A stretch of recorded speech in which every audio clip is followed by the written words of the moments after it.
Hey guys, Alex with Elevate Health and Performance here. Today we are taking a look at pronation and supination for the forearm. This is a great exercise that can be used if you have medial or lateral epicondylitis. This is golfers or tennis elbow.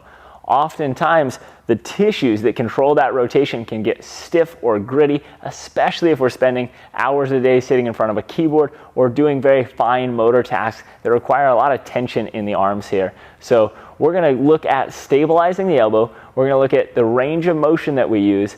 And one of the best ways to perform this pronation and supination, or palms down and palms up movement, is with an offloaded item such as a hammer, one end being heavier than the other. If you don't have access to this when you're performing this pronation supination exercise, you can also use a dumbbell held by one end, and we'll talk about how we can make that exercise easier or harder with leverage. So let's go ahead and take a look at what we're doing in this movement in the first place. So step number one, we want to set up so that we've got about 90 degrees in our elbow, and we've got a nice flat surface, something to support our arm as we go through this. Ideally, we'll perform this with the hand free floating, nothing underneath it, and the forearm as much as we can supported on a block, a box, a table, depending on what you're using.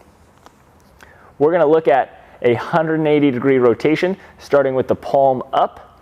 Nice level rotation. We're going to just bring that around under control until we can turn palm down 180 degrees here, nice and level. If you find at either end of that range as you're rotating through that there are painful points, we want to limit the range. We might not go to 180 degrees in that rotation if you've got some pain or discomfort, although over time you can build up into that range as it is pain-free. So only using pain-free range of motion is really important. We want to see very slow controlled movement here, so avoiding fast or jerky movements, and we definitely don't want to use the weight or the leverage to force range that's painful or uncomfortable. As you go through this rotation, we should potentially feel some stretch or some tightness in that forearm. It's okay if you don't, but if you're feeling a little bit stiff in this area, it's not unusual to feel some pulling or tension going on as you go through that rotation.